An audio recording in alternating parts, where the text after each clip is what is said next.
بيبدأ الفيلم مع ميلي، بنت عندها أمل تبدأ بداية جديدة، فبتروح بيت عيلة ونيشستر في نيويورك علشان تعمل انترفيو لوظيفة شغالة مقيمة. وبتستقبلها هناك نينا ونيشستر، وبتبص في السي في بتاعها وبتقول لها إن هي مؤهلة زيادة عن اللزوم علشان شهادتها الجامعية. ميلي بترد بكل هدوء وبتقول إن هي بتحب تشتغل كشغالة عند العائلات المناسبة. نينا بتدخل في الموضوع على طول وبتقول لها إن هي شغلها هيكون تنظيف البيت والمساعدة في رعاية بنتها سيسي اللي عندها 7 سنين. بعدها بتلففها في البيت وبتقول لها إن الديكور ده كله عمله جوزها أندرو اللي شغال في التكنولوجيا، وبتوريها أوضته فيها تلفزيون كبير ورف مليان مشروبات، وبتقول لها إن أندرو بيحب يقضي معظم وقته هنا وإن ميلي تقدر تستخدم الأوضة دي في أي وقت. وبعدها بتوريها أوضة المعيشة التانية وبتقول لها إن هم تقريبا مش بيستخدموها. ميلي بتسألها بإحراج وبتقول لها هو أنت فعلا محتاجة مربية لأن كل حاجة شكلها نظيف ومرتب. هنا بقى نينا بتعترف إن هي حامل ومحتاجة أي مساعدة، وبتطلب منها ما تقولش لأندرو لأن الحمل لسه في أوله وعايزة تتأكد الأول. فميلي بتهز راسها وتبارك لها. بعدها نينا بتوريها أوضة سيسي وتشاور على مجسم صغير للبيت وبتقول أندرو هو اللي عمله. وبعد كده بتاخدها على أوضتها هي واللي بتبقى بعيدة عن الجزء الرئيسي من البيت، وبتقول لها إن هي تقدر تزين الأوضة بزرع أو تشغل مزيكا بصوت عالي لأن الأوضة عازلة للصوت. وفي آخر جولة بقى نينا بتدي ميلي $20 علشان البنزين، وبتقول لها إن هي هترن عليها أول ما تاخد قرارها. بس من جواها ميلي كانت عارفة إن نينا مش هتكلمها تاني أول ما تراجع خلفياتها، لأن كل اللي مكتوب في السي في بتاعها كدب في كدب. ميلي بتنظف نفسها في حمام عام وبترجع لعربيتها وبتنام فيها. تاني يوم بقى بيجي لها مكالمة من نينا وبتقول لها إن هي اتقبلت في الشغل، وميلي بتشكرها جدا. بعد الظهر بقى ميلي بتوصل للبيت ومحدش بيفتح البوابة، وبتسأل راجل واقف قريب لو يعرف كود الدخول، وفجأة بتفتح البوابة وبتدخل تلاقي البيت متبهدل على الآخر. ونينا بترحب بيها وبتقولها إن هي محتاجة تنظف البيت بسرعة علشان هي وراها كتابة خطاب لجمعية أولياء الأمور، وبتاخد شنط ميلي علشان تحطها في أوضتها. ميلي بتشتغل وبتنظف البيت لحد ما بيبقى بيبرق، وبعد شوية أندرو بيرجع مع سيسي ونينا بتعرفهم على ميلي وبتقول لهم إن هي هتعيش معاهم هنا. أندرو بيتردد في الأول بس نينا بتأكد إن هي هتكون مساعدة كبيرة جدا، فأندرو بيرحب بيها. ميلي بتطلع أوضتها وبتلاحظ إن فيها تلاجة صغيرة مليانة أزايز مية، وبتكتشف المفاجأة الباب ما بيقفلش من جوه بس بيتقفل من بره، ولما بتحاول تفتح الشباك فبتلاقيه مش بيتحرك ومقفول قفلة محكمة. في اللحظة دي بقى نينا بتدخل معاها على العشاء وبتشرح لها ان الشباك اصلا مش بيفتح، بس بتوعدها ان هي هتخلي عامل الصيانه يصلحه. ميلي بتدافع الفضول بتسالها هو عامل الصيانه ده الراجل اللي واقف في الجنينه؟ نينا بتهز راسها وبتقول لها لا، انزو ده مجرد مسؤول عن تنسيق الجنينه وبس. ميلي بتطلب منها مفتاح الاوضه فنينا بتضحك وبتقول لها هجيبهولك بعدين، وبتضيف ان الاوضه دي كانت زمان مخزن لملفات لاندرو. وبعدها بتديها موبايل جديد وبتقول لها ان كارت الائتمان بتاع البيت مربوط بيه علشان تشتري كل طلبات البيت. تاني يوم الصبح بقى ميلي بتصحى متاخره وبتنزل جري، بتلاقي نينا عصبيه جدا وبترمي الحاجات في اوضه المعيشه. ميلي بتسالها في ايه؟ نينا بتقول لها ان هي كانت سايبه خطاب جمعيه اولياء الامور على الرخامه والخطاب ده اختفى. تتهم ميلي ان هي اللي رمته. اندرو بيتدخل وبيهدي مراته اللي كانت منهاره وبيقول لها ان هو هيوصل سيسي المدرسة وهي تبدأ تكتب الخطاب من جديد، وبيفكرها إن معاها لحد آخر النهار. ميلي بتبدأ تلم الفوضى دي، وأندرو هو قلقان بيقول لميلي إنه مش فاهم ليه نينا بقت عاطفية وحساسة زيادة كده الفترة الأخيرة، وبيعرض يساعدها بس ميلي بترفض بأدب وبتقول له إن هي هتخلص كل حاجة لوحدها. وهي بترمي الزبالة بتلمح إنزو وبيسألها بتعمل إيه هنا، وقبل ما يكمل كلامه بيشوف نينا فبيمتن بكلمتين كده وبيمشي بسرعة. وبعدها وميلي بتنظف حمام أوضة النوم الرئيسية بتلاقي جهاز تابلت، وفي ثواني نينا بتظهر وراها وبتبدأ تتكلم عن إنها عمرها ما عرفت تنسجم مع باقي أمهات جمعية أولياء الأمور. وبعدها بتطلب من ميلي تحضر العشاء، وبالليل ونينا في الاجتماع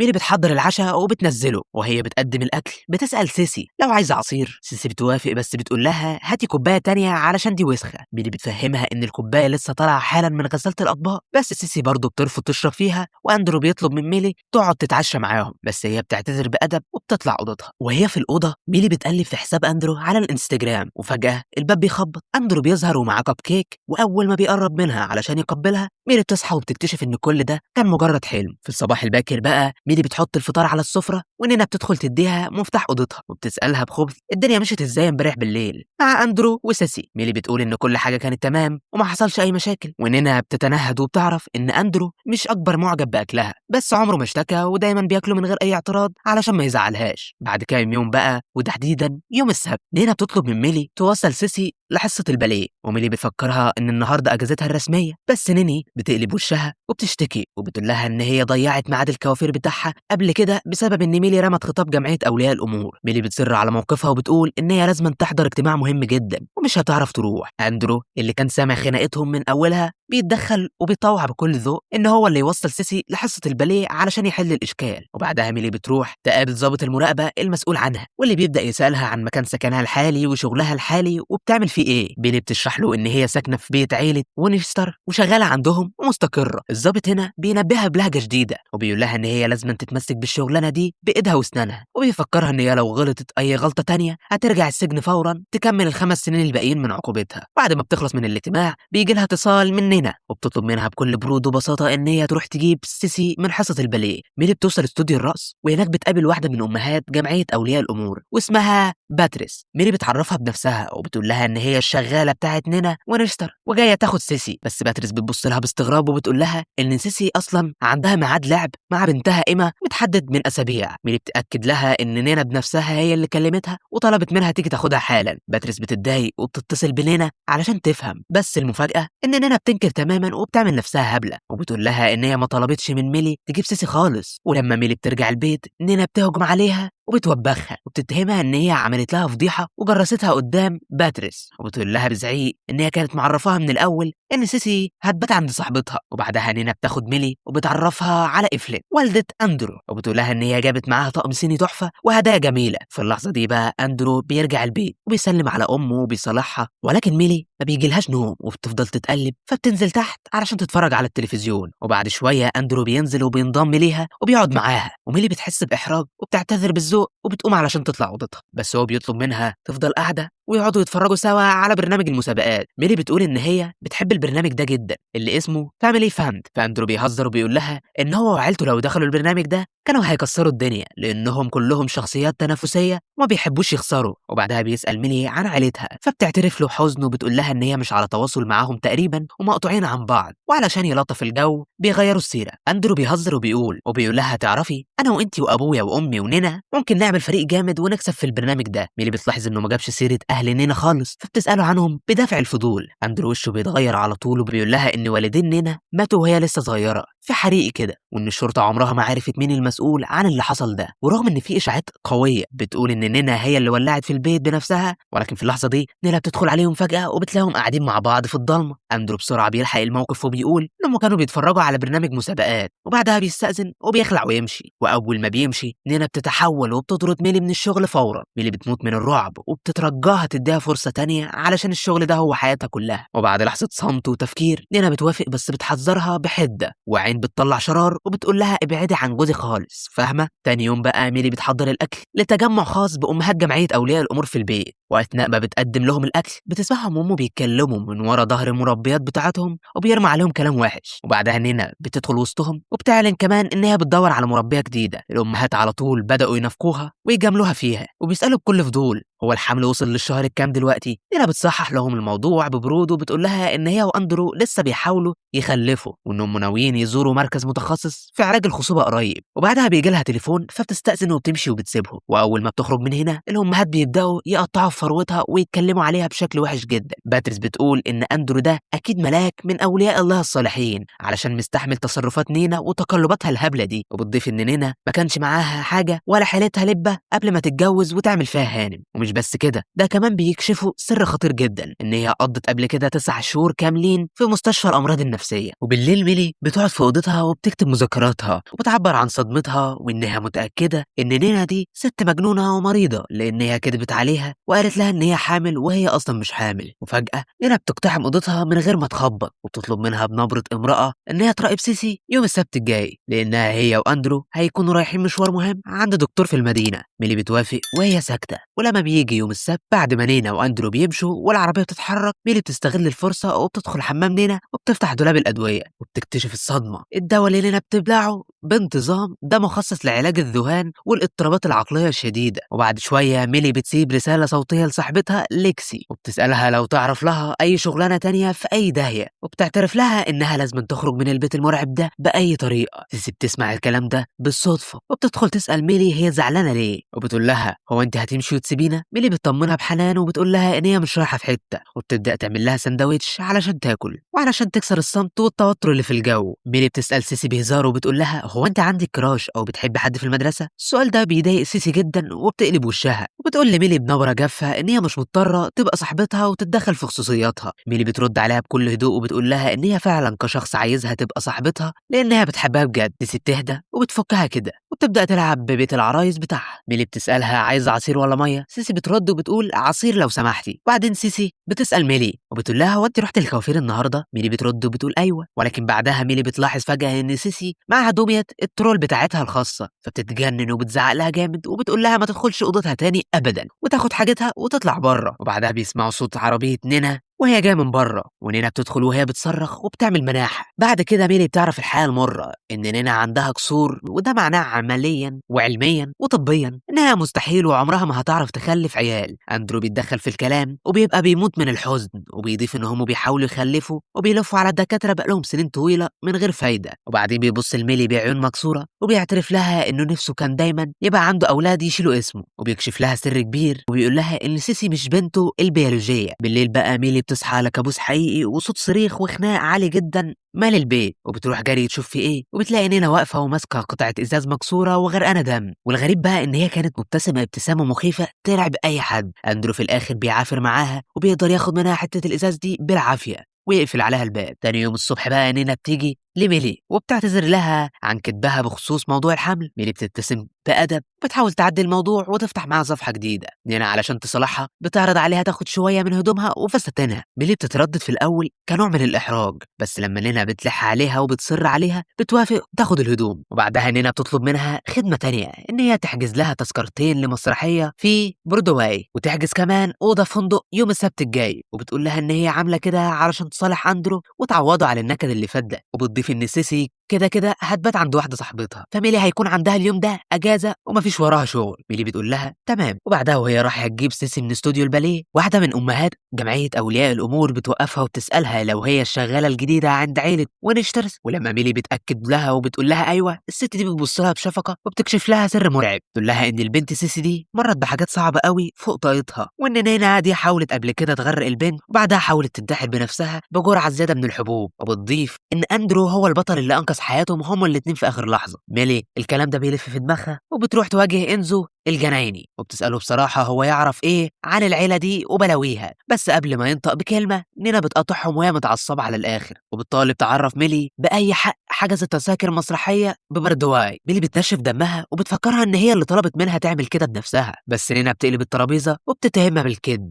وبتقول لها ان هي عمرها ما طلبت حاجة زي كده، وان هي وسيسي المفروض مسافرين معسكر فني يوم السبت. ومش بس كده، دي بتقول لها ان التذاكر غير قابلة للاسترجاع وان تمنها كله هيتخصم من مرتب ميلي. في اللحظه دي بقى اندرو بيرجع البيت ونينا بتجري تحكي له كل اللي حصل وهي بتشيط، بس اندرو بكل هدوء بيطمن ميلي وبيقول لها ان هي مش هتدفع حاجه من جيبها. بعد كام يوم بقى نينا وسيسي بياخدوا حاجتهم وبيسافروا فعلا لمعسكر الرسم، وميلي بتستغل الهدوء وبتدخل الحمام تاخد دش، ولما بتخرج بالفوطه بتتفاجئ باندرو واقف قدامها في الاوضه، واندرو بيبص لها باحراج شديد وبيعتذر لها وبيسيبها ويمشي بسرعه. وبعد شويه بقى اندرو بيقعد مع ميلي وبيقول لها ان هو حاول يرجع التذاكر بتاعه بردواي ولكنه ما عرفش، وبيسالها بذكاء لو تحب تروح معاه المسرحيه بدل ما التذاكر تترمي. ميلي بتتردد في الاول علشان شكلها قدام نينا، بس في الاخر بتوافق وبتدخل تلبس فستان من الفساتين الشيك اللي نينا كانت مديها لها، وبيروحوا المسرحيه سوا وبيقضوا وقت لطيف جدا كله ضحك. في الفندق اندرو بيبدا يفتح قلبه ويتكلم عن نفسه وبيقول لها ان هو بيدير شركه لمعالجه البيانات اللي ورثها عن ابوه، وان كل حلمه في الدنيا كان انه يبقى زوج كويس ويكون عنده اطفال. وبعدها بيبص لميلي وبيسالها لو نفسها تخلف هي كمان، فبترد عليه وبتقول له ان هي بتتمنى ده يحصل في يوم من الايام. واثناء بقى ما اندرو بيروح عند الريسبشن بيعمل تسجيل الدخول، ميلي بتستغل الفرصه وبتطلب من موظفه الاستقبال شحن لموبايلها، والموظفه بتديهولها على طول. وبعدها كل واحد فيهم بيطلع على اوضته. وهي في الاوضه ميلي بتحط موبايلها على الشاحن، وفجاه بتلاقي سيل من الرسائل والشتايم الغاضبه والمخيفه مبعوثه من لينا. ميلي بتترعب فبتجري فورا على اوضه اندرو وبتوري له الرسائل دي وهي منهاره وبتعيط من الخوف. اندرو بياخدها وبيحاول ان هو يهديها، ومن هنا الامور بتتطور ما بينهم. تاني يوم الصبح بقى اندرو بيصحى وبيبص لميلي وبيمدح جمالها ورقتها، وبعد حوالي ساعه بيرجعوا البيت وبيتنهدوا براحه لما بيكتشفوا ان عربيه نينا لسه ما ظهرتش وان هي ما رجعتش، وبيستغلوا الوضع وبيبداوا يقعدوا مع بعض برومانسيه. بس الصدمه ان نينا بتفتح الباب وبتدخل عليهم في اللحظه دي، وفجاه وبمنتهى البرود نينا بتعتذر لميلي عن الرسائل القاسيه اللي بعتتها لها الليله اللي فاتت، وبتسالها بكل فضول اجازتها مشيت ازاي وازاي قضتها فين. ميلي بتلحق نفسها وبتكذب وبتقول ان هي خرجت مع صاحبتها ليكسي في بار وسهروا سوا، ونينا بتبتسم وبتمدح اكل ميلي، وبعدين بتسالها وسط الكلام بكل عفويه وبتقول لها هو انت اتعلمتي الطبخ الجامد ده وانت في السجن؟ ميلي بتتحنط في مكانها، ونينا بتلف وبتوجه كلامها لاندرو بكل هدوء وبتقول له ان ميلي قضت 10 سنين كاملين ورا القضبان، بس هي شايفه ان هي انسانه كويسه وبتدعمها علشان تبدا من جديد. وبتسيب لميلي لستة المشتريات وبتقول لها ان هي من هنا ورايح لازم تستخدم عربيه البيت في مشاويرها، لان عربيتها القديمه والمخروبه بقت بتثير كلام الجيران ونظراتهم. واثناء بقى ما ميلي بتتسوق في السوبر ماركت بتقابل واحده من امهات جمعيه اولياء الامور. الست دي بتلمح الموبايل الجديد في ايد ميلي وبتقول لها بنصيحة إن أغلب المربيات هنا بيرفضوا تماما ياخدوا موبايلات من أصحاب الشغل، لأن النوع ده من الموبايلات المتطورة بيبقى نازل عليه برامج تتبع ومراقبة علشان يعرفوا مكانهم خطوة بخطوة. في اللحظة دي ميلي بتستوعب اللعبة كلها وبتعرف إن نينا عرفت بكل حاجة حصلت بينها وبين أندرو ومراقباها. وبعدها بلحظات بتلاقي البوكس والشرطة بيوصلوا المكان وبيقبضوا على ميلي بتهمة سرقة عربية نينا بعد ما نينا بلغت عنها رسميا. وفي الآخر أندرو بيروح بنفسه القسم وبيخلص الإجراءات وبياخد ميلي في عربيته، وفي الطريق ميلي بتعيط وبتعترف له إن هي دخلت السجن وهي لسه في ثانوية عامة. بس أندرو بيقاطعها بحنية وبيقول لها إن هي مش محتاجة تشرح له أي حاجة عن ماضيها، وبيأكد لها إنه عارف وشايف إن هي إنسانة نظيفة من جواها وكويسة.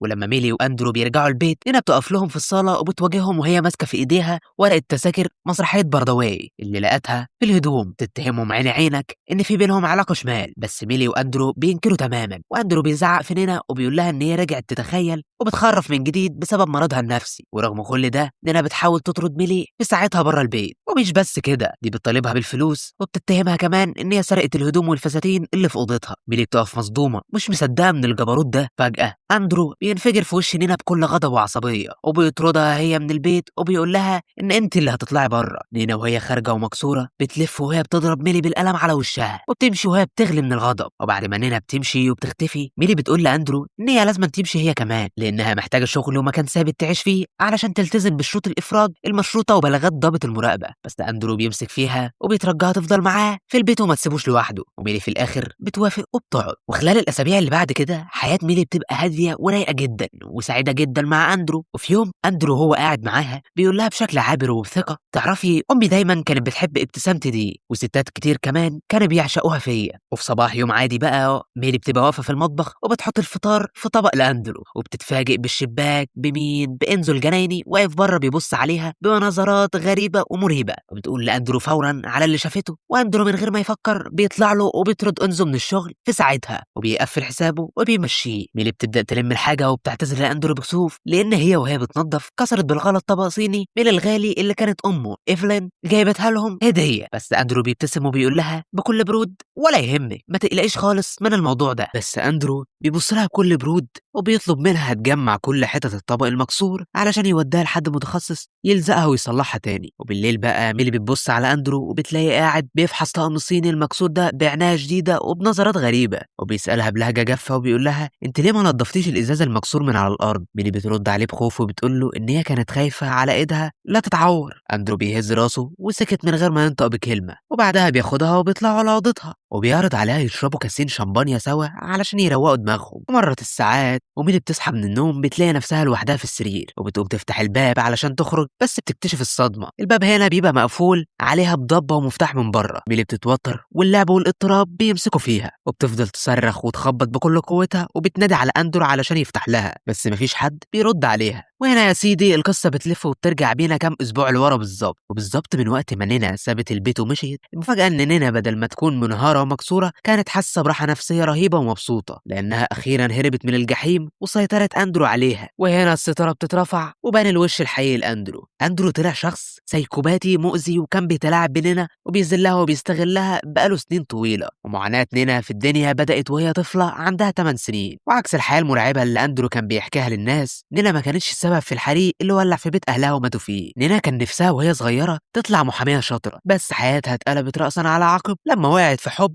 أستاذها في الجامعة وحملت منه في بنتها سيسي. بس الأستاذ ده طلع ندل ورفضها ورفض البنت وتخلى عنهم. نينا سابت أحلامها كلها واشتغلت سكرتيرة بسيطة في مكتب محاماة علشان تصرف على بنتها. يوم من الأيام مديرها لاحظ إن البلوزة بتاعتها عليها بقع، فطلب منها بحدة تدخل الحمام وتنظف نفسها. ساعتها بقى بالصدفة أندرو كان موجود وشافها لأول مرة وهي مكسورة. أندرو دخل واعتذر لها بالنيابة عن المحامي وعزمها على خروجة شيك. وبعد 6 أسابيع ارتباط بس اتقدم لها وطلب إيديها، ونينا وافقت وهي طايرة من الفرحة، وكانت فاكرة إن هي كده أخيرا لقت بر الأمان وقصة الحب اللي زي الحواديت. بس من جواها كان في صوت بيقول لها إن في حاجة غلط، خصوصا لما عرفت إن خطيبة أندرو السابقة اللي اسمها كاثي فسخت الخطوبة قبل الفرح بأيام واختفت لأنها خافت تكمل معاه. يوم أندرو لاحظ إن جذور شعر نينا باينة ومحتاجة صبغة، وفكرها إن هي لازم تظبطه. تاني يوم لقاها لسه ما صبغتش شعرها، فلما سألها قالت له إن هي نسيت من كتر المشاغل وهي بتوصل سيسي لصاحبتها. أندرو ما ظهرش أي غضب وطلب منها بكل هدوء تطلع تجيب له ملف من العيلة فوق. وأول ما نينا دخلت العيلة قفل عليها الباب من بره وحبسها، وبمنتهى السيادية أمرها إن هي تنتف 100 شعرة من راسها بجذورهم حالا، وقال لها بكل برود الشعر ده امتياز ولازم تحافظ عليه وتسمع الكلام. نينا قعدت تعيط وتصرخ من الوجع بس نفذت كلامه وهي مجبرة. تاني يوم بقى لقى شعرة واحدة من وسطهم من غير جدر، فطلب منها تعيد العقاب من أول وجديد. بعد ما خلصت ونزلت بتلمح بنتها واكتشفت إن المية اللي شربتها كان أندرو حاطط لها فيها مخدر، ورتب السيناريو ده كله قدام الشرطة كأن نينا مجنونة وحاولت تغرق بنتها سيسي في البانيو وتنتحر بجرعة زيادة.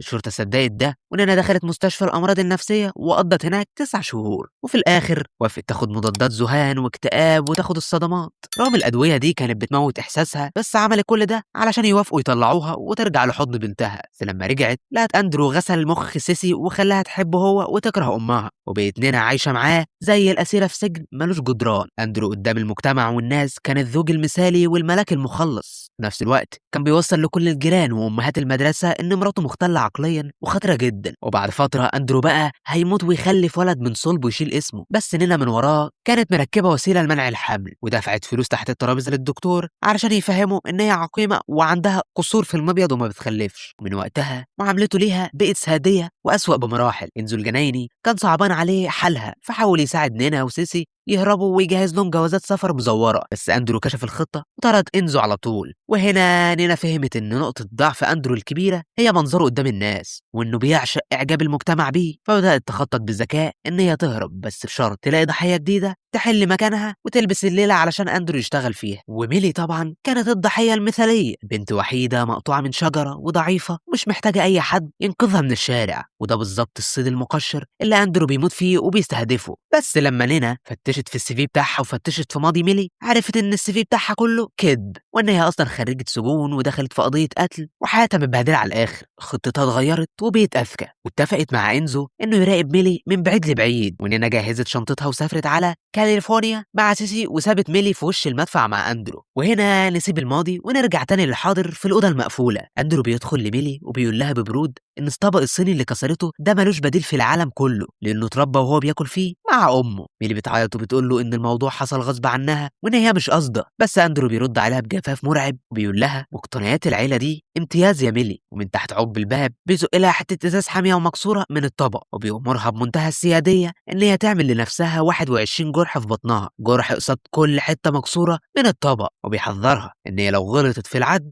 هيخليها تبدأ من الأول. أول ما ميلي بتمسك حتة الإزاز وجات تجرح نفسها شريط حياتها بيعدي قدامها، وافتكرت الراجل اللي قتلته زمان والسبب الحقيقي اللي دخلها السجن. الراجل ده كان غني جدا والناس كلها شايفاه طيب وملاك بالظبط زي نسخة أندرو كده. ميلي قتلته لأنه كان بيستغل وبيهين زميلتها في السكن، بس صاحبتها خافت ورفضت تشهد مع ميلي في المحكمة، وحتى أهل ميلي اتبروا منها وتخلوا عنها، فوافقت ساعتها على صفقة قضائية تاخد فيها 15 سنة سجن بعد ما قضت 10 سنين خرجت إفراج مشروط. ميلي هنا بتستوعب اللعبة كلها وبتفهم ان نينا ما نقتهاش بالصدفه، دي اختارتها بالاسم علشان تكون الضحيه الجديده اللي هتخلصها من اندرو. ميلي بتنفذ الامر وهي بتكتم صرخاتها وبتعمل ال 21 جرح في بطنها لحد ما بتنزف وبتفقد الوعي من كتر الوجع. في نفس الوقت بقى نينا بتبقى قاعده مع سيسي في كاليفورنيا وبتقول ان هم خلاص هيستقروا وهيعيشوا هنا. سيسي بكل براءه بتقترح عليها ياخدوا ميلي معاهم، بس نينا بتبص بعيد وبتقول لها ميلي بقت مع اندرو دلوقتي يا سيسي. تاني يوم بقى اندرو بيدخل لميلي الاوضه وبيقول لها ان هو فخور بيها وبطاعتها، وبيوعدها ان هي هتاخد اي حاجه نفسها فيها في البيت طول ما هي اتعلمت ان كل فعل وراه عقاب وعواقب. في اللحظه دي بقى وميلي قريبه منه وبتطيره في مقتل وبتطعنه بسكينه حاميه كانت نينا مخبيها لها قبل كده في الثلاجه الصغيره اللي في الاوضه. اندرو بيقع على الارض وهو بيصرخ، وميلي بتجري وبتخرج تقفل عليه الباب وتحبسه جوه في الاوضه. تاخد موبايلها في ايديها وهي بتقلب في الموبايل وبتكتشف ان الاوضه اصلا مليانه كاميرات مراقبه خفيه، واندرو كان بيسجل كل حاجه، وهي قاعده بكل برود وبتاكل سندوتش تتفرج عليه في الشاشه وهو بيموت. وبتلمح رساله ظهرت على الموبايل من امه ايفلين. الرساله دي بتنور في دماغ ميلي فكره شيطانيه، وبتدخل تلم كل اطقم الصيني الغاليه اللي امه جابتها لهم، وبتجيب كماشه حديد من المطبخ وبترجع لاندرو الاوضه وتقول له بكل قسوه قدامك حل من اتنين، يا تمسك الكماشه دي وتخلع سنك الامامي بنفسك حالا، يا اما هكسر كل اطقم الصيني بتاعت امك دي حته حته قدام عينك. اندرو من كتر رعبه على الصيني وحبه لامه بيمسك الكماشه وبيخلع سنانه بنفسه وهو بيتألم. ميلي بتسيبه سايح في دمه وبتقول له بابتسامه انا هخرج وهرجع لك تاني بالليل. نينا بيبقى ضميرها بيأنبها وبترجع البيت مخصوص علشان تنقذ ميلي وتخلصها من اللي هي فيه. ميلي وهي تحت بتسمع صوت خروشه جاي من ناحيه العليه، ولما بتبص لفوق بتشوف نينا وهي بتفتح الباب، وقبل ما ميلي تلحق تصرخ وتحذرها اندرو بيطلع زي الشبح من ورا نينا وبكل غل بيزقها من على السلم فبتتقلب وبتموت. وبعدين بيلف وبيجري ورا ميلي علشان يخلص عليها هي كمان، وبعد مطاردة مرعبة وضيق نفس في ممرات البيت ميلي بتقدر تفلت منه وتستخبى في الضلمة. اندرو بيلف يواجه نينا اللي لسه عايشة وبتتحرك على الأرض، وبيحاول يقنعها بنبرة مريضة إن هم ممكن يقدروا ينسوا كل اللي حصل ويرجعوا يعيشوا سوا زي زمان. في اللحظة دي بقى ميلي بتظهر من وراها فجأة وبتديله زقة العمر من على السلم وبيقع على رقبته وبيموت في ساعتها. نينا بقى بسرعة ومن غير ما تضيع وقت بتفك اللمبة من مكانها وبترميها على الأرض جنبه، وبتقول لميلي احنا هنقول للشرطة إن ده أندرو كان بيغير اللمبة المحروقة ورجله اتزحلقت وقع مات. ميلي بتهز راسها وبتقول لها إن الشرطة مش هتبلع القصة دي بسهولة والطب الشرعي هيفهم، بس نينا بتصر وبتطلب من ميلي تهرب فورا قبل ما البوكس يوصل علشان الإفراج المشروط بتاعها. وقبل ما ميلي تخرج من الباب بتاخد السن المخلوع بتاع أندرو وبتحطه جنب الجثة. الشرطة بتوصل ونينا بتقعد مع الضابط وبتحكي له القصة المتألفة، وبتقول له إن هي رجعت البيت بعد ما سابت بنتها في معسكر الرسم، وإن الشغالة كانت واخدة أجازة أسبوع ومحدش كان في البيت غيره هو. الضابط بيبص للجثة وبيقول لنينا إن الإصابات والكسور اللي في جسم أندرو أكبر بكتير من إن هي تكون مجرد وقعة من على السلم عادي. وبعدين بيبص لنينا وبيكشف لها مفاجأة، الضابط ده طلع يبقى أخو كاثي خطيبة أندرو السابقة، وبيقول لنينا إن أخته بعد ما سابت أندرو حالتها النفسية اتدمرت تماما وعمرها ما رجعت لطبيعتها بسبب اللي كان بيعمله فيها. والضابط فاهم إن أندرو كان إيه، وفي النهاية الضابط بيبتسم وبيقفل القضية على إنها حادث عابر وغريب وبينتقم لأخته. بعد كام يوم بقى وبعد ما جنازة أندرو تخلص أمهات جمعية أولياء الأمور بيتلموا حوالين نينا علشان يعزوها. تبقى أمه إيفلين بتقف وتقول بنبرة باردة إن أندرو كان عنده ابتسامة جميلة وتسحر أي حد، والشرطة لقت سن مخلوع جنب جثته، وبتبص لنينا بنظرة حادة وبتقول لو ما اهتمتش بسنانك وحافظت عليها هتفقد امتياز إن يكون عندك أسنان من الأساس. وبعدها بتعدل على نينا تنتقدها وبتسألها بغتاتة هي دي الطريقة اللي بتسيبي بنتك تلبس بيها في جنازة أبوها؟ بعد ما الليلة بتنفض بقى نينا بتشوف ميلي واقفة من بعيد وبتروح لها وبتشكرها من كل قلبها على إنها حررتها، وبتسلمها ظرف مليان فلوس كتير علشان تبدأ حياة جديدة ونضيفة في أي مكان تحبه. بعد فترة من الزمن بقى ميلي بتبقى واقفة بكل ثقة وشياكة وبتعمل انترفيو لوظيفة شغالة مقيمة في قصر فخمة جدا. ست الهانم صاحبة القصر بتقول لها وهي بتبص في ورقها على فكرة نينا وينستر هي اللي شكرت فيكي جدا ورشحتك لينا بنفسها، بس لازم أنا احذرك جوزي راجل صعب الارضاء وطبعه حامي جدا ومعقد. ميلي بتبص لها وبيترسم على وشها ابتسامه هاديه وكلها ثقه وغموض، وبتقول لها تمام هقدر ابدا الشغل امتى. وبكده بيكون خلص معانا الفيلم بتاع مستشفى المجانين ده، ونشوفكم ان شاء الله في فيلم جديد.